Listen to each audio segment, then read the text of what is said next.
Yo, balik lagi sama gua di channel Brematin dan selamat hari Minggu teman-teman. Jadi khusus video di hari Minggu ini karena market kan merah merona.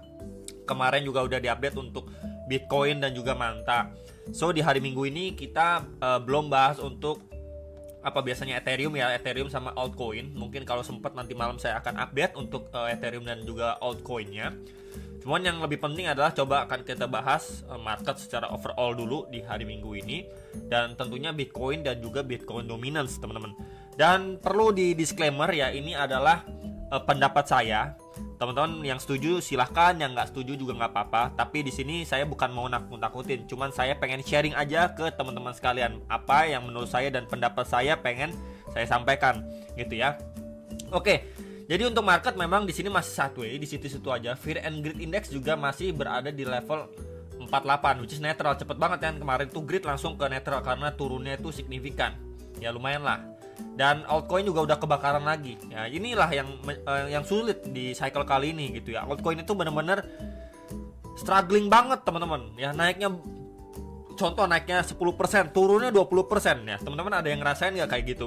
Maka ini cycle yang benar-benar berbeda daripada cycle sebelumnya. Itu yang pertama ya untuk altcoinnya.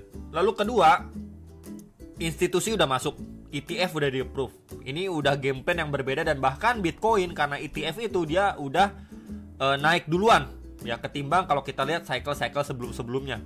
Ya itu menjadi pertimbangan kedua, udah ada big player baru di market ya.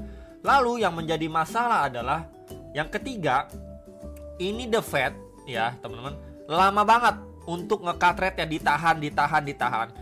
Padahal teman-teman mungkin ikutin terus ya per bulannya. Ini dari beberapa bulan yang lalu bahkan udah banyak banget yang teriak mau bangkrut lah, krisis lah dan lain sebagainya gitu ya. Mau cepet-cepet di cut rate, makanya sering pertemuan kan, ada pertemuan untuk the Fed sama para banker-banker itu. Karena kenapa? Karena di situ dia masih hold belum mau cut rate. Suku bunga tinggi itu untuk kreditur itu macet semua teman-teman. Ya akhirnya kan bank ini kesulitan. Ya bank-bank besar aja kesulitan, apalagi yang kecil-kecil. Ya. Jadi di sini udah kita lihat juga sebenarnya gejala-gejala dari secara overall karena ataupun dampak dari the Fed ini kelamaan nge-cut rate. Ini bank kemudian yang lain ya, mungkin yang bank besar, bank kecil ini kena dampak semua. And then untuk dia mau masuk ke market gimana? Orang kesusahan. Ya, so yang bermain di market ini memang kebanyakan institusi, teman-teman. Ya, apalagi retail dan sebagainya ini udah kecekik parah sebenarnya, ya. Jadi, sama seperti saya sempat bahas juga ya dari video-video saya yang lama. Saya pribadi saya lupa ya, udah nyampein mungkin cuman sekali, ini yang kedua kalinya saya sampaikan. Mungkin menurut saya kalau kejadian seperti ini, apalagi kan kemarin merah karena ya ada Genesis, kemudian juga stock market dan lain sebagainya, saham-saham juga merah semua, orang buang-buang barang karena kelamaan belum cut rate, orang takut nih resesi ya. Nah, ada yang nanya juga resesi itu kenapa ya? Kalau misalkan kita lihat aja di sini, simpelnya resesi adalah suatu kondisi di mana terjadi penurunan aktivitas umum secara signifikan di suatu wilayah tertentu. Akibatnya apa nih kalau misalkan penurunan aktivitas ekonomi? Di sini bakalan membuat ekonomi goyah udah pasti, teman-teman. Ya PHK itu di mana-mana, pengangguran itu naik drastis, kesulitan di mana-mana, ya kering. Ya kering nih, dana-dana retail ini kering. Ya bank aja udah menjerit, perusahaan-perusahaan aja udah menjerit, apalagi retail, teman-teman. Gimana mau ngolah market? Ya apalagi ngarepin all season dan bull run sampai akhir 2025. Ya menurut saya dengan kondisi seperti ini jauh lebih susah, bukannya nggak mungkin, ya jauh lebih susah. Itu yang perlu di note sama teman-teman.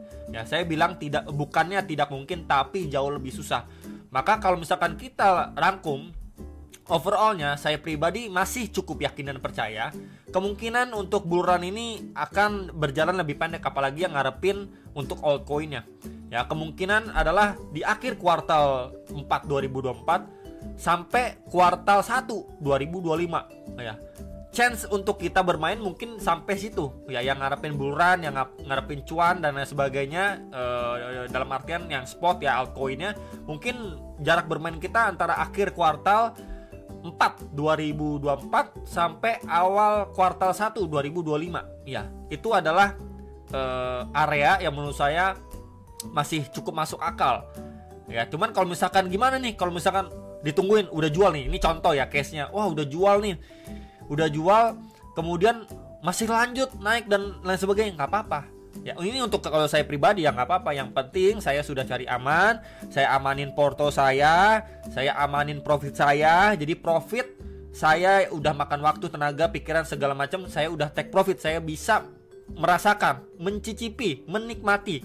Ya nggak cuman angka di aplikasi. Bisa saya withdraw, bisa saya tarik, dan bisa saya belikan barang-barang yang memang saya butuhkan atau untuk kebutuhan sehari-hari. Ya kurang lebih seperti itu gambarannya. Jadi kalau misalkan pun nanti dia dapat extend misalkan ya ada mujizat ya, dapat extend lanjut bulurannya lebih lama, harga masih naik, ya saya pribadi akan ikhlas. Ya akan ikhlas dan ya udah nggak ada menyesal karena toh juga saya udah sesuai target. Saya mau ngamanin itu adalah game plan saya, trade plan saya pribadi gitu ya. Jadi untuk saya masih sama ya, yang saya ambil untuk kesimpulan dari segala macam kondisi saat ini adalah buluran mungkin tidak akan terlalu lama berjalannya. Ya karena ya teman-teman juga mungkin udah baca-baca berita juga, ini udah sulit parah men. Ya, orang mau ngolah market, orang mau apalagi mau main-main di altcoin ya, kucurin dana buat altcoin, ngepam dan sebagainya. Lihat aja ini susah banget, struggling banget teman-teman, bener-bener struggling parah gitu ya. Jadi kalau misalkan let's say dari pertengahan summer aja kemarin itu market ini, ataupun biasanya kan DeFi itu naiknya lumayan, mungkin lebih ada harapan gitu ya, sama seperti cycle-cycle sebelumnya. Tapi ini kita lihat ini benar-benar parah banget men. Ini kehantam parah tuh, ini benar-benar kehantam parah. Dari sini kita bisa lihat. Jadi mengecilkan ekspektasi untuk bisa buluran lebih lama ataupun mendapatkan gain jauh lebih besar. Ya ini untuk saya pribadi ya. Jadi playing defensif dengan kondisi saat ini. Ya balik lagi ini bukan fear teman-teman. Ya cuman saya mau sharing aja menurut pendapat saya bagaimana dan kira-kira langkah saya yang akan saya ambil untuk buluran kali ini seperti apa, karena memang game plan-nya itu benar-benar berbeda. Ya untuk Bitcoin bisa start pump jauh lebih awal. Ya why not, dia bisa selesai lebih early. Nah itu teman-teman ya, yang perlu di note kata kuncinya itu. Oke, kita lihat untuk Bitcoinnya. Ini udah drop. Ya memang dia lagi testing di previous SNR-nya, next target di 60 ribuan dolar lah. Ya di sini kita bisa lihat ini seperti bahasan kemarin. Dan kalau kita lihat dengan sebuah trend line, ini adanya resistance sama seperti kemarin ya teman-teman pembahasannya. Di sini trendline support ya. So memang kemarin tuh ada saya share sejauh-jauhnya ini kan ada double top ya. Kalau kita lihat secara daily nih di sini, ini ada double top dan terjauhnya memang di 58 ribu dolar, dimana itu ada gap CME juga ya. Walaupun gap itu nggak wajib untuk ditutup. Next target ini adalah di area bawah di sekitar 55.000 sampai 56.000, dimana ini adalah lowest terakhirnya dia teman-teman untuk si Bitcoin. So kalau memang Bitcoin di sini ada beberapa kemungkinan sebenarnya, chance, peluang. Yang pertama, dari area sini kalau dia masih mampu bertahan, maintain lah minimal gitu ya, mampu bertahan ya, kemudian dia mampu break, retest untuk break dari si Broding West pattern-nya, ini berarti adanya confirm untuk dia create yang namanya higher low, teman-teman. Di sini kan swing low terakhir. Sebentar, di sini kan high terakhir. Ini swing low terakhir. Ini udah di break ya, transisi tuh. Ya break high, and then ini kalau masih confirm dari sini, adanya transisi untuk dia rebound lagi, naik lebih signifikan lagi. Tapi kalau bablas teman-teman ya bersiap untuk skenario buruk di bawah 58.000 ke bawah ya, 58.000 jebol lagi ya 55.000 dolar gitu ya. Even though terbawahnya lagi ini ada area demand yang belum disentuh. Nah ini ya, ini di 51.000 ya, sekitar 50.000 sampai 51.500 dolar lah untuk si Bitcoinnya. Jadi sekali lagi prepare untuk skenario terburuknya. Cuman untuk teman-teman yang memang sudah beli atau akumulasi di spot, it's okay, nggak ada masalah sama sekali gitu ya. Jadi saya pribadi juga ada akumulasi di spot dan ya nggak ada masalah gitu. Kalau misalkan dia masih turun nggak apa-apa, toh juga spot teman-teman, dan udah akumulasi dari beberapa area-area bawah sebelumnya juga gitu ya. Jadi sekali lagi untuk si Bitcoinnya bisa sekali diperhatikan ya, ini dia masuk ke range sideways-nya dia ya, cukup membosankan. Tinggal nanti kita lihat dia push lagi ya. Dimana waktu dia push, let's say kurang lebih seperti ini nih gambarannya. Let's say dari sini dia push gitu ya, bikinnya OTH, kemudian dia berangsur gitu ya sideways, baru nanti altcoinnya bisa dikasih napas. Dan untuk Bitcoin Dominance gimana? Masih sama ya, sesuai plan ya. Dia kemarin tuh nge-spike, turun, testing EMA21, kemudian naik lagi ya, next di sekitar 57,2 sampai 58% lah. Ini ada rising wedge juga nih secara daily time frame. Jadi sekali lagi diperhatikan, dan ini menjadi area yang krusial. Minimal ketika memang ini terjadi, maka peluang untuk si Bitcoin untuk new ATH itu cukup besar, teman-teman. Akhirnya nanti ketika dia udah sideways, by the way, udah sideways, kemudian Bitcoin dominasinya harap-harap dia breakdown dari sini, akhirnya drop di bawah 50% untuk altcoinnya, itu bisa lebih bertenaga lah naiknya. Ya, contoh yang biasanya naik 10%, 15%, ini mungkin bisa naik sampai 30%, 50%, 60%, 70%, itu masih lebih make sense dan possible ya. Jadi ini yang perlu sekali diperhatikan untuk teman-teman ya, Bitcoin dominance dan juga Bitcoin tadi secara daily-nya. Jadi masih harus lebih bersabar lagi. Oke. Kalau kita lihat secara time frame hourly gimana? Masih sama sebenarnya hourly-nya. Ini adalah outlook kemarin ya, ada drop, mungkin naiknya kemudian drop lagi, tapi dia cuma sekedar testing terhadap SNR sebelumnya plus EMA21 di sekitar 62.100 dolar aja udah drop, teman-teman. Dan sekarang memang kita melihat ya, di sini adanya divergent. Nih time frame 1 jamnya. Sebentar. Ya di sini. Ini bottomingnya, and then di sini ya sedikit teman-teman ya. Sedikit sebenarnya.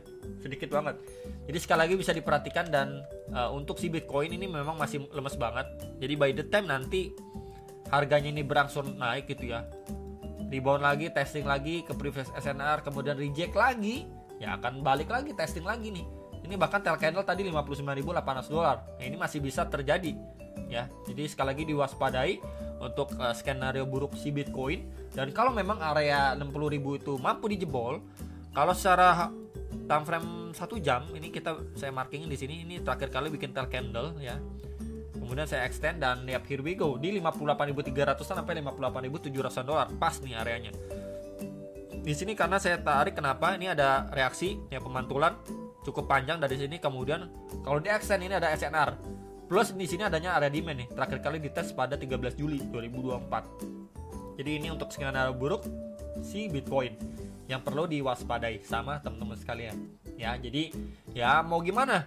Kita bisa lihat di sini terus-terusan ya downtrend, dan ya kita harus ngomong apa adanya juga gitu ya. Jadi balik lagi, untuk video ini bukannya nakut-nakutin, tapi untuk lebih realistis aja ya, apa yang akan saya ambil dan coba saya sharingkan ke teman-teman ya. Jadi ketika nanti, ingat ya, ketika nanti market udah rebound, jangan terlalu FOMO, jangan masukin semua uang kalian di altcoin apalagi meme coin ya, karena dibalik itu semua ini benar-benar gaswat banget teman-teman ya, untuk kondisi makroekonominya yang benar-benar data-datanya tuh ditutup-tutupin sama si ya, tau lah ya, antek-anteknya dari sana teman-teman ya. Itu yang perlu sekali diperhatikan dan diwaspadai, karena memang game plan itu sangat-sangat berbeda untuk cycle kali ini. Jadi paling aja tuh teman-teman ya, untuk yang hold altcoin tetap semangat, sabar dulu ya. Semoga miracle happen, dan ya harapannya itu ya akhir kuartal 4 sampai awal kuartal 1 2024. Itu aja dari saya, jangan lupa analisa kembali sebelum make decision atas transaksi kalian masing-masing. Sampai jumpa untuk next video, salam profit.